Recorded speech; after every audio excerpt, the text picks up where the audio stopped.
Malam turun perlahan di sebuah desa tua yang dikelilingi sawah dan hutan jati. Angin berdesir membawa aroma tanah basah, sisa hujan sore yang membasuh dedaunan. Rumah-rumah panggung berjajar sunyi, hanya ditemani bunyi jangkrik dan gemericik air di pematang. Di kejauhan, bulan separuh menggantung pucat, seolah ragu untuk bersinar penuh. Warga desa telah lama menutup pintu, mengunci jendela, dan mematikan lampu minyak lebih awal. Ada alasan mengapa malam ini mereka memilih diam. Di ujung sawah, seorang pemuda bernama Raka melangkah pelan. Ia pulang terlambat setelah membantu panen terakhir sebelum musim kemarau. Pundaknya lelah, namun pikirannya penuh tanya. Sejak kecil, ia mendengar cerita tentang Banaspati, bola api misterius yang konon muncul saat batas dunia menipis. Orang tua di desa selalu berpesan, jika melihat cahaya melayang, jangan dipanggil, jangan dikejar, dan jangan menunjuknya. Raka menganggapnya sekadar dongeng, hingga malam ini. Saat kakinya menyentuh pematang terakhir, udara mendadak terasa berat. Angin berhenti, jangkrik senyap, dan suara air seakan membeku. Dari balik rumpun padi, muncul cahaya jingga berdenyut, kecil seperti kepalan tangan. Ia melayang, berputar perlahan, memantulkan kilau ke butir embun. Jantung Raka berdegup cepat. Cahaya itu tidak membakar padi, tidak menghanguskan tanah. Ia hanya melayang, hidup, seolah bernafas. Raka mundur selangkah, namun rasa ingin tahu menahan kakinya. Cahaya itu bergerak, mengikuti garis pematang, lalu berhenti tepat di hadapannya. Panasnya terasa, namun tidak menyakitkan, lebih seperti kehangatan api unggun di malam dingin. Di dalam nyalainya, Raka melihat pusaran harus, bayang-bayang seperti wajah yang terbentuk dan buyar kembali. Ketakutan dan kagum bertarung di dadanya. Tiba-tiba, suara langkah terdengar dari arah hutan. Seorang lelaki tua muncul membawa obor kecil yang nyalanya redup. Rambutnya putih, wajahnya penuh garis usia. Ia mengangkat tangan memberi isyarat agar Raka tetap tenang. Jangan menatapnya terlalu lama, bisiknya, dan jangan menyebut namanya. Cahaya itu bergetar, seolah merespon suara sang tetua. Lelaki tua itu memperkenalkan diri sebagai Mbah Wiryo, penjaga cerita desa. Ia menjelaskan bahwa Banaspati bukan sekadar api, ia adalah sisa energi, amarah, penyesalan, atau sumpah yang belum menemukan jalan pulang. Kadang ia hanya lewat, kadang ia mencari. Malam ini, kata Mbah Wiryo, ia sedang mengingat. Raka menelan ludah. Mengingat apa, Mbah? Mengingat manusia, jawabnya pelan. Dan manusia sering lupa pada janji. Cahaya bergerak lagi, menjauh beberapa langkah, lalu berhenti di batas sawah dan hutan. Dari balik pepohonan, kabut tipis merayap, membuat bayangan batang jati memanjang dan meliuk. Banaspati memantulkan cahaya ke dedaunan, mencipta siluet menari seperti kisah lama yang bangkit. Mbah Wiryo memejamkan mata, melafalkan doa dengan suara nyaris tak terdengar. Raka merasakan bulu kudutnya berdiri, namun ketenangan aneh menyelimuti. Beberapa detik terasa seperti selamanya. Lalu perlahan, cahaya itu meredup. Ia menyusut, berputar sekali lagi, dan melesat ke dalam hutan, meninggalkan jejak hangat di udara. Suara jangkrik kembali, angin berdesir, dan malam bernapas lagi. Raka terhuyang, lututnya lemas. Mbah Wiryo menopangnya, tersenyum tipis. Ini baru permulaan, kata sang tetua. Jika Banaspati menampakkan diri, berarti ada cerita yang menuntut untuk didengar. Raka menatap hutan yang kini gelap dan tenang. Di dadanya, rasa takut berubah menjadi panggilan. Ia tahu, hidupnya takkan sama setelah cahaya itu menyentuh malam. Hutan jati itu tidak pernah benar-benar tidur. Bahkan saat fajar belum menyingsing, ia menyimpan denyut kehidupan yang tak kasat mata.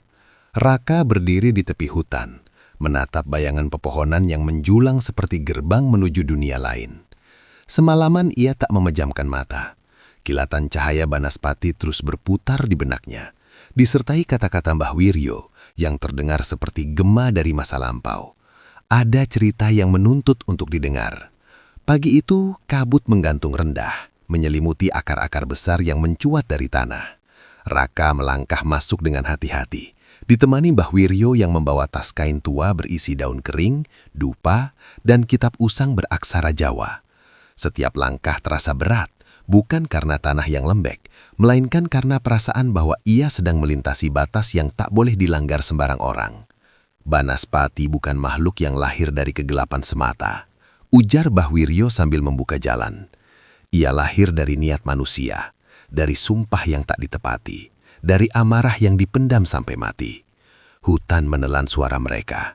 Raka memperhatikan tanda-tanda aneh, dedaunan yang menghitam seperti tersentuh panas, batang pohon dengan bekas hangus melingkar, dan udara yang terasa lebih hangat di titik-titik tertentu.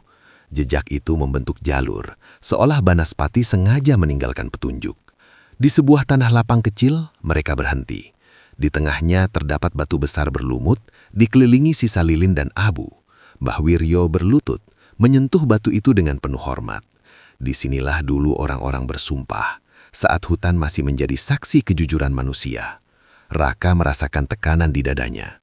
Ia membayangkan masa lalu, para leluhur berkumpul, mengikat janji dengan alam, bersumpah menjaga keseimbangan. Namun zaman berubah, janji dilupakan, hutan ditebang, tanah diperas, dan sumpah dikhianati. Sesuatu harus menanggung sisa energi itu, dan Banaspatilah jawabannya. Saat matahari mulai naik, cahaya jingga yang sama muncul di antara pepohonan. Banaspati kembali, lebih besar dari sebelumnya. Nyala apinya berdenyut cepat, membuat dedaunan bergetar. Raka refleks mundur, namun Mbah Wiryo tetap tenang. Ia menyalakan dupa, melantunkan doa kuno. Asap tipis naik, berkelindan dengan cahaya api.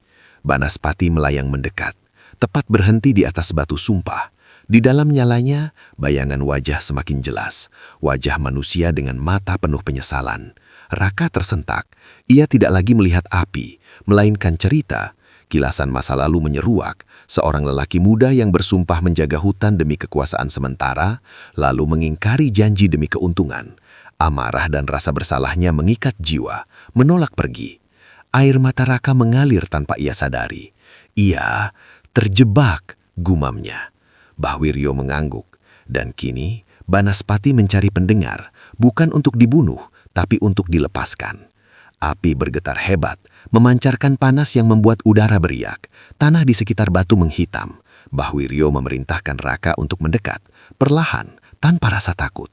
Dengan tangan gemetar, Raka melangkah. Ia merasakan panas menyentuh kulit, namun tidak melukai. Sebaliknya, ada rasa sedih yang dalam, seperti beban yang ingin dibagi. Raka berbicara, bukan dengan suara, melainkan dengan hati.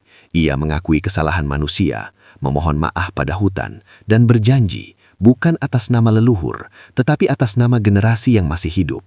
Cahaya Banaspati meredup perlahan, denyutnya melambat, seolah mendengarkan. Angin berhembus kencang, dedaunan berputar, kabut terangkat. Sesaat Raka merasa hutan menghela napas panjang.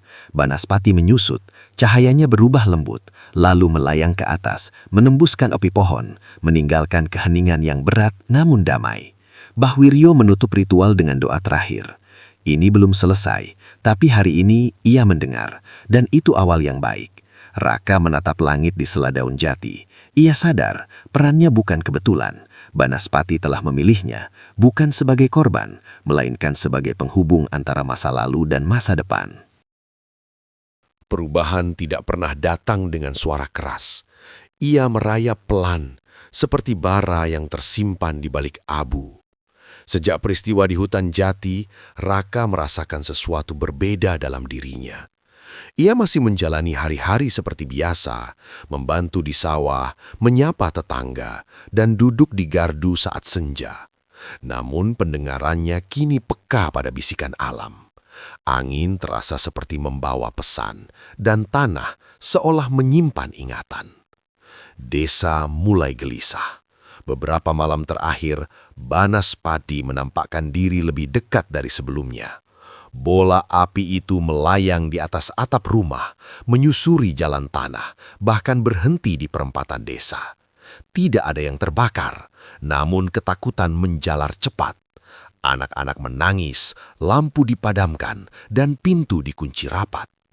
Orang-orang berbisik, Banaspati menuntut tumbal. Raka berdiri di tengah kegelisahan itu. Ia tahu ketakutan sering mengaburkan makna.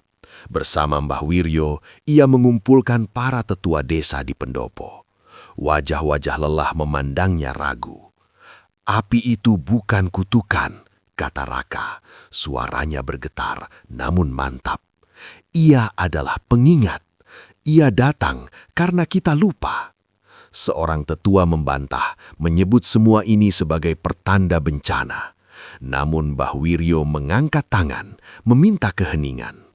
Ia membuka kitab usang, membacakan kisah sumpah lama, tentang batas hutan yang dijanjikan untuk dijaga, tentang sungai yang tak boleh dicemari, dan tentang panen yang harus dibagi adil. Janji-janji itu pernah menjadi nafas desa, hingga modernitas datang dan keserakahan menyelinap. Malam itu, ritual diputuskan. Bukan untuk mengusir Banaspati, melainkan untuk menyambutnya sebagai saksi. Warga berkumpul di lapangan, membawa hasil bumi, air dari sungai, dan kain putih sebagai simbol niat bersih. Raka berdiri di tengah, merasakan tatapan ratusan mata. Ia bukan dukun, bukan tetua, ia hanya seseorang yang dipilih oleh peristiwa. Angin bertiup kencang.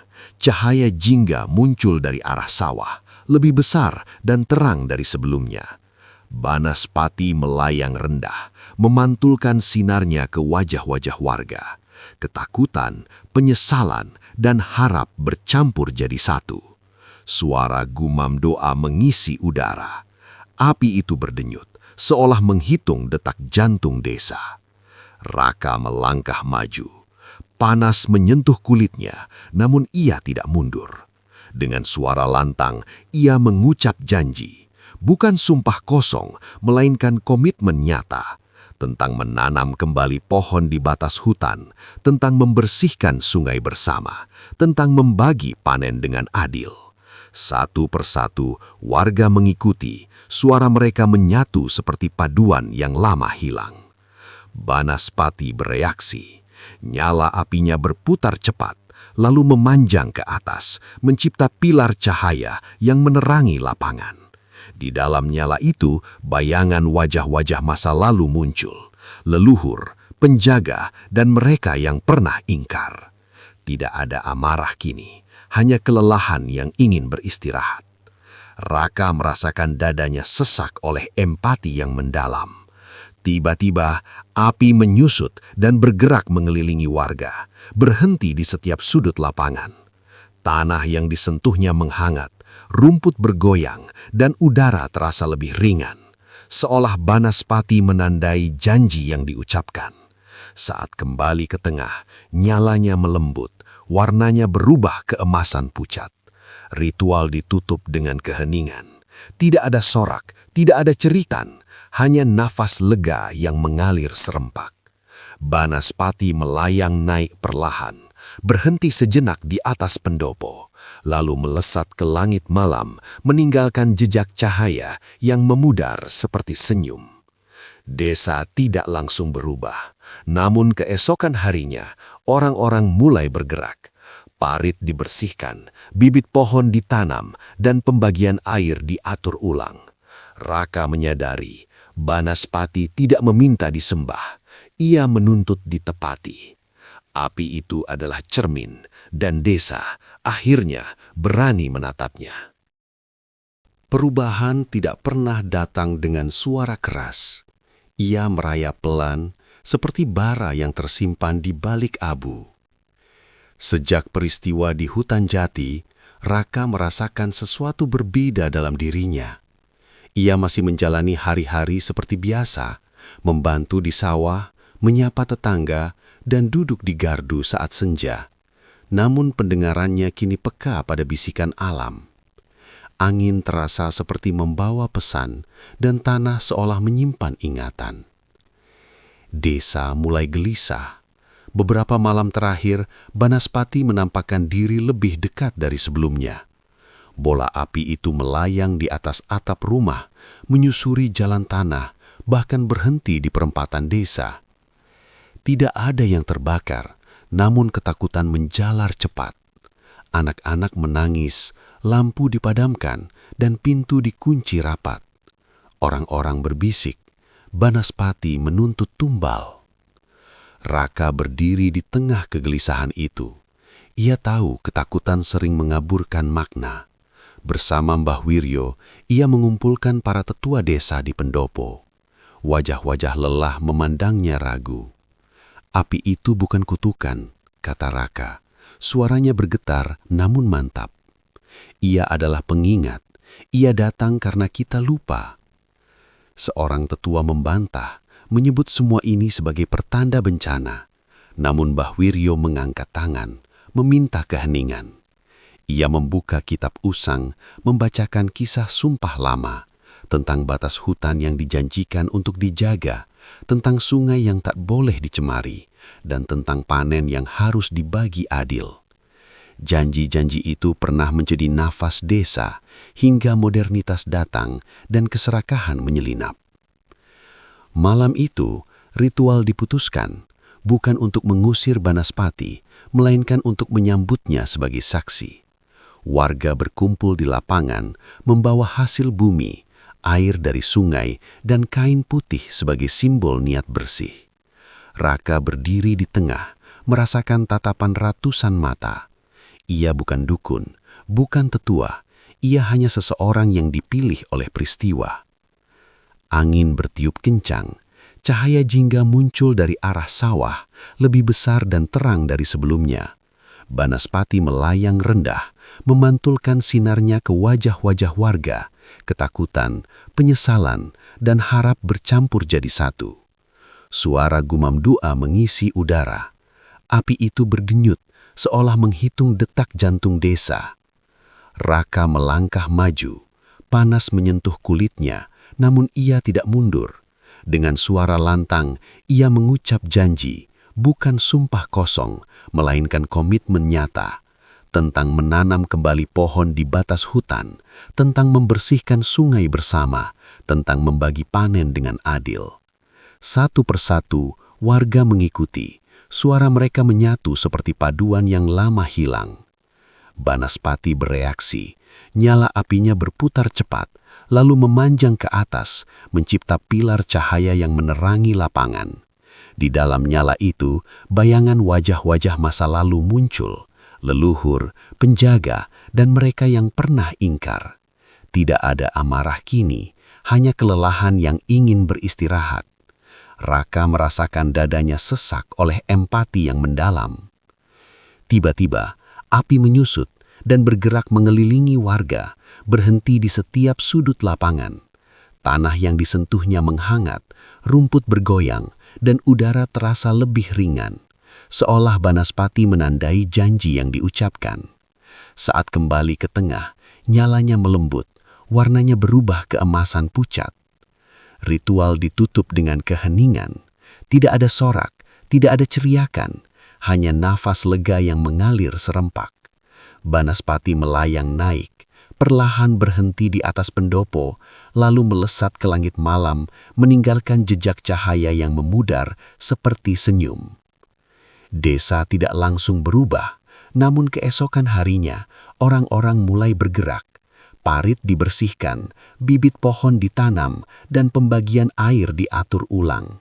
Raka menyadari, Banaspati tidak meminta disembah, ia menuntut ditepati. Api itu adalah cermin, dan desa akhirnya berani menatapnya.